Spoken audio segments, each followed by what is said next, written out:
If you're Panthers owner David Tepper, you're hoping tonight the third time is the charm. Dave Canales will be headed to Carolina. He's got his man, again. You know, quite frankly, if I had my druthers, I'd like to have a coach here for 20 years. But with this hire, he's taking a risk on a first-time head coach. For me, the biggest thing, that your film is your resume. For Dave Canales, the pressure's on. And of course, right now, so is Charlotte Sports Live. Now, it's CSL, Charlotte Sports Live. Right now on Charlotte Sports Live, offensive guru Dave Canales will be the Panthers' next head coach. It's a reported 6-year deal. Now the questions are why? Why was the Buccaneers' offensive coordinator hired? What does he bring to Carolina? And can he be the quarterback whisperer Bryce Young needs? We leave no stone unturned tonight on Charlotte Sports Live. And welcome to CSL. It's your official home of the black and blue. Mike Lissetti here with Gabe McDonald. And Gabe, it was a very big day for Panthers Nation. Yeah, absolutely, Mike. Carolina has filled its general manager and head coach positions, but the work is far from done, folks. Tonight we'll dive into what's next for the franchise and look at how Canales' coaching staff might look here in Carolina. Plus, what are the first-year expectations? If history is any indication, it is pretty low, Mike. Yeah, we're going to go big with team coverage tonight. The 10-year NFL veteran, former Panther Al Wallace is here. But first, we go to sports director Carla Gebhardt, who answers our first critical question: why Dave Canales? Well, Dave Canales met with the Carolina Panthers for his second-round in-person interview on Wednesday, and things must have gone pretty well with the news that Canales will be headed to Carolina here pretty soon. And the move makes sense with his ties to general manager Dan Morgan from their time in Seattle. Canales was also the betting favorite earlier this week, if you kept up with those odds. Of course, for Canales, though, it's less about trends and more about what you put on tape. You know, I think for me, the biggest thing, that your film is your resume. And if that's the case, 42-year-old Dave Canales may be the right candidate for the Carolina Panthers. In Tampa Bay, Canales was paired with a QB we know very well here in Carolina. Not only did he give Baker Mayfield's career a heartbeat again, but it was all while taking over play-calling duties for the first time in the NFL. I think the world of Dave, and so how he handled that, just calling that game. I think it was tremendous. Yeah, it's only going to get better. And boy, did they, making it all the way to the NFC divisional playoffs before falling to the Detroit Lions. Let's back up a bit, though. Canales started his coaching career in 2006 at El Camino College in California. Although that might not sound like a big-name school, it was there he connected with a big-name coach. At the time, it was USC's head coach, Pete Carroll. Carroll hired Canales in Seattle, where Canales spent 14 seasons. And it's Carroll's philosophy that he still abides by today. The way that he trained me, he was like, you know, we were always known as a running team, you know, playing good defense and a running team. But for him, he was never telling our coordinators like, hey, you got to establish the run. That was never his message. He was like, I don't care about that. Score points. The guys that I watch and that I respect around the league, that's what they do. Not only did Canales help Mayfield this season, but remember what Geno Smith did in 2022? Comeback Player of the Year, led in nearly every major passing category, and made the playoffs. Canales had a lot to do with that as well, as the quarterback's coach and the passing game coordinator. His success with the Seahawks led him to Tampa Bay, and now his success with the Bucs could lead to a head job somewhere, a moment he's prepared for. You know, this is something I've been thinking about for a long time, and so I have some stuff prepared that I've had for a couple of years, and if these opportunities come up, we're ready to talk about philosophy and football and all those things. And Canales was also successful with Mayfield this season, getting him to throw faster and helping him average his lowest sack rate since 2018. And with that resume, Canales will now be tasked with helping Bryce Young develop as a quarterback in his second year in the league. So let's go ahead and get into the numbers and show what Canales could potentially do with Bryce Young, given his work with veteran quarterbacks the past couple of years. Those vets being Geno Smith and Baker Mayfield, two men that have been written off by some that has boosted Canales' resume, which led to him becoming the Panthers' top dog. Let's take a trip back to 2022. Canales back as Seattle's quarterbacks coach with a new starter under center in Geno Smith, who hadn't been a full-time starter since 2014. Remember, they wrote him off but he didn't write back. Well, under Canales' guidance, Smith revived his career, leading the league in completion percentage, setting franchise records in yards, completions, and attempts, which led to Smith being named NFL Comeback Player of the Year. That led to a big payday for Smith and a new challenge for Canales. That challenge brought him to Tampa Bay, where he got his first shot as an offensive coordinator with a new signal caller, our old friend Baker Mayfield, who was searching for consistency after spending time with the Panthers and Rams in 2022. With this 42-year-old play caller running the show, Baker looks to have found a stable home in Tampa after posting career highs in yards, completion percentage, and touchdowns while leading the Bucs to the divisional round of the playoffs this year. So he's been able to help seasoned veterans get their careers back on track. Now, Canales will look to mold and groom Bryce Young into the star that many want him to be here in Carolina. And Gabe, judging by how last year went, sounds like Canales has his work cut out for him. He's now tasked with turning around Bryce Young, who is coming off a rough rookie season. The number 1 pick in last year's draft was sacked 62 times, finishing with 10 interceptions and only 11 touchdowns, as the team finished with a league worst record of 2-15. When we caught up with Young after the last game, he admitted with all the losing as well as the coaching change, it was a tough first go-round. However, he remained optimistic about the future. You know, whenever people are leaving the building, you know, it's hard, it's difficult. I think that was definitely something that was rough from the first game and being in the league and just trying to figure everything out to now. There's definitely stuff I feel more comfortable with and feel like I've grown, but also I feel like there's a ton more growth to do. Well, when we talk Panthers, we turn to one guy, former defensive end Al Wallace. Al, what do you make of this hire tonight? I think it was a thing that we saw coming down the pipe when you know who Dan Morgan is and you know his relationship with Canales 14 years ago. Those two were going to grow up in this business, and now he hires a guy that he trusts, that is in the same mold of his his philosophy on how to build a football team. I think this is right in sync with how the best teams do it. General manager, head coach that believe in one another moving forward. Now, he's been in the league for a while, since 2010, but still, his first year as an OC was this past year. No head coaching experience at any level. Does that concern you that he's unproven as the leader of a team? It has to. I'm a veteran player. You look at guys that come into the NFL and they're trying to find their way.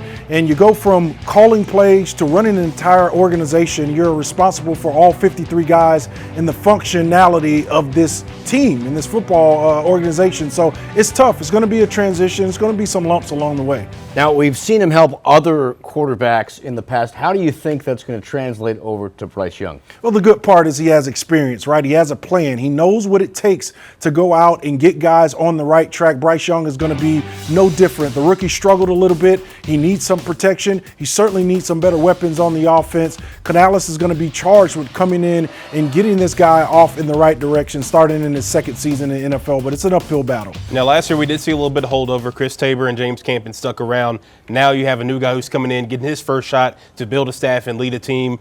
Do you think there might be any holdover? Do you think he kind of brings in his own guys? Because we all know coaches want to bring in and elevate their own guys as well. Yeah, respectfully. I know that this defense was ranked 5th in the NFL, but I think you start fresh. You get your guys in that you can trust and you believe in. If you're Dave Canales, is no disrespect to Avero and the rest of those coaches, you go out and hire guys that are going to march with you and get this organization in the right direction. Wow, so you would not have any continuity. You would just completely don't you think that's important to some of the guys to bring back the coaches maybe they liked, or you played obviously? Yeah, it's overrated. You got to go out there. Okay. You're a grown man. You got a job to do. This isn't college. You're not rooting for a coach, and it's not about the university. This is about going out there and handling your business. And I love what Avero did with some injuries on the back end, but this is about these guys stepping up and playing big-time football. It doesn't matter who the defensive coordinator is. These guys have to step up. All right, stick around, Al. We are not done with you yet, and we are certainly not done talking about the top story tonight. All I can say, first impressions matter.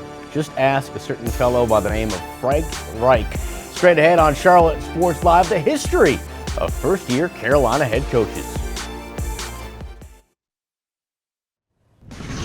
Back on Charlotte Sports Live, and this is what's in store for Dave Canales in his first year with the Carolina Panthers. We don't know the dates and times just yet, but we do know the opponents. 9 home games, one of which we played in Germany and 8 on the road. The Panthers play 5 games against teams that made the playoffs last season. Now, if you're expecting a Super Bowl run from the Panthers in Canales' debut season, you might want to temper those expectations. After all, none of these 6 non-interim coaches that came before Canales in Carolina have come close, much less even had a winning season their first year. While everyone hopes to hit the ground running in a new job, first years have been tough for Carolina head coaches. Most seasons were forgettable, some were very bad, and one was so awful the coach didn't even make it to the end of the year. First and goal. The first man tasked with leading Carolina was Dom Capers in 1995. All things considered, he didn't do all that bad, guiding an expansion team to a 7-9 record. To the end zone. Touchdown, Pete Metzelaar. Particularly impressive was that after their 0-5 start, Capers guided the Panthers to a 7-4 record the rest of the way. John Casey's field goal has given the Carolina Panthers a dramatic 13-10 upset win at home. After Capers came the great Super Bowl winning coach George Seifert in 1999. Even after 20-plus years, his first season with the Panthers is still the best for a first-year Carolina coach, as the team went 8-8. Touchdown, Carolina. The high point was a 33-31 win over the two-time NFC champion Packers. Carolina would close out the year by winning 3 of its last 4. Guess who? Despite the 500 record, Carolina missed out on making the playoffs that season. Interestingly enough, it's something they've never done under a first-year head coach. It didn't happen with John Fox or Ron Rivera, 2 of the most successful coaches in team history. Fox was just 7-9 in his first year with the club in 2002. Smith in the end zone. Touchdown, Carolina Panthers. That's into the slot. Rivera in 2011 went 6-10. Was he in? Yes. In 2020, Matt Rule had his chance to coach the Panthers. He went just 5-11. But just when you thought it couldn't get any worse, here comes Frank Reich in 2023. He lasted just 11 games, going 1-10 before getting fired. And this game is over. The good news for Dave Canales is that the bar is low. The bad news is that history is not on his side. All righty, back with Al Wallace. Al, what are the chances that Canales breaks the cycle and the Panthers actually get in the playoffs his first year with the team? Yeah, it'll be less about Dave Canales and more about this roster and the construction of the guys that have to go out there and perform. They had a lot of rebuilding to do. They got to get the personnel right, but it's going to be rough slating here the first couple of years. I know you're a former player, still a fan of this team. You know, obviously love what you did here, but realistically, what kind of season are we looking at for this team after going to 2-15 this year? I'm not going to worry about the wins and losses, Gabe. I'm going to look at how tough this team is. Go look at Jonathan Gannon. Go look at the Cardinals and what they did, with that football team. They lost a lot of games, but there are a couple that they upset some major teams around the NFL. So it's going to be about the fight, the determination, and this team pressing forward and improvement. Can they develop the guys on the roster? I know what you're saying, but I think people do want to set goals and expectations. So realistically, when you look back on new coaches coming in and you see the way the teams build over time, how long does it really take for things to mesh and then to connect with the key players and then to bring in the guys they need to get that consistency and that winning tradition? Yeah, I think you need some foundational things inside the building before you can take off that way, the way you've seen. Maybe the Houston Texans is the perfect example. It's about a culture. It's about established offensive line. You have some fundamental pieces, and then you can get this thing turned around in a couple of years. I don't think the Panthers are there yet. Definitely want to bring in some weapons for sure. We're going to take a quick break and shift to women's hoops for a little bit because we had a top 10 showdown in the Bayou between LSU and top-ranked South Carolina, the last 2 national champions in the women's game. And this one played out like a heavyweight fight as expected. We jump to the 4th. Camila Cardoso put it in work. She gets the bucket to go. It's the first lead for Carolina since 2-0. Gamecock great Aaliyah Boston loving that one. Under 2 to play now. SC still on top. Haley Van Lith been a great addition for the reigning champ. She nails that triple. We're all knotted up at 70 apiece. Very next possession for Carolina. Bree Hall making a difference in her first season as a starter. Hall answering it with the 3 of her own to put the Gamecocks back in front. And then under 30 to go now. South Carolina looking for the dagger, and they get it right here. Raven Johnson getting the tough bucket to fall. She gets that 13 for her tonight, and that would prove to be the final nail in the coffin. The Gamecocks stay undefeated with a 76-70 win over LSU. And we're talking more Panthers coming up next, from the offensive line's performance to that vanilla preseason play calling. We'll look back with an all-star cast just ahead here on CSL. Back here on CSL, another opening in the NFC South has been filled today. The Falcons hire Rams defensive coordinator Raheem Morris to be their next head coach. This will be a return to the division for Morris, who served as the Bucs head coach from 2009 to 2011. He then had a 6-year stint in Atlanta, coaching on both sides of the ball, and also served as their interim head coach for 11 games in 2020 after the firing of Dan Quinn. And back to the Black and Blue, they have their new head coach, of course, and a lot had to happen this past season to get to this decision today, Mike. Yeah, here's a snippet from Charlotte Sports Live, the round table with some familiar faces you probably recognize. How consistent was camping during that time for you guys, at least in front of your faces? I mean, Campy's the reason I signed here. I had my time with him in Cleveland. I always joke with him that he's the one that traded me away from Cleveland, but he's the reason why I signed here. He is truly the greatest offensive line coach I've ever been a part of, and I know the results of what this year was. It doesn't reflect on him being able to do that, but it's much more than that. His ability to stay true to himself every single week is unmatched. And to care about the players, because we did hear a lot about that, even from a lot of the different position coaches for the Panthers this season. We mentioned the preseason, though, and so going off of the coaching staff, Al, you and I were talking. One of the red flags, I think, maybe might have been the preseason, because when we were talking with Coach Frank Reich at the time, it was the installation of the playbook was just getting in. It was maybe a vanilla offense. We weren't really seeing much. And then we get into the season, and we didn't really see much of a change from there. Stayed vanilla. Right. Yeah, I think it's a tough situation, at least for me, right? I'm a competitor, so I want to compete. If it's a preseason game, I was never, of course, undrafted. I wanted to compete all the time, so I never understood the thought process that we would kind of dial it back. Even in a preseason game, for goodness sake, I played for John Fox, who wanted to light it up. We lost a preseason game. We were punished in Spartanburg. So to go out and water things down, pull things back for the sake of kind of smoke and mirrors, you have a rookie quarterback. You have a bunch of new coaches, so it's a whole different system. You can't afford to do that in that situation. Again, just looking at the optics of saying we're going to not show everything in a position where you have to show everything because you need as many reps, right? Time on task for your young quarterback and an offensive line dealing with some injuries and all those types of things, a new running back in the back with Miles Sanders. How do you develop kind of that fight, that callus of the body that you need to go into a 18-week, 17-game season? Yeah, an 0-3 in the preseason. What did you see from the team at that time? Well, like Al said with the vanilla, here's the thing. I don't know that they ever took, ever got real spicy, so to speak, where Bryce Young is concerned. And even throughout the regular season, I'm not saying like you want to turn Bryce Young into, Cam Newton. Like that's not his game. But the fact that this staff just refused to run him at all and have him pull a couple of those, naked boots just to have the defense, keep the defense a little more honest. I would have liked to seen that, but, I think there were concerns about keeping him healthy, and they kept him healthy. I mean, and good on Bryce for that. He showed a lot of toughness under the weight of, 62 sacks. But I just thought, and maybe part of it was the whole Frank handing it to Thomas Brown, taking it back from Thomas Brown.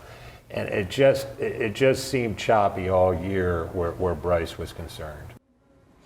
Well, I'm hooked. You can watch Charlotte Sports Live, the Roundtable, in its entirety this coming Sunday night after the NFC Championship game and Queen City News. Well, our Panthers fans giving their QC crowns to new head coach Dave Canales.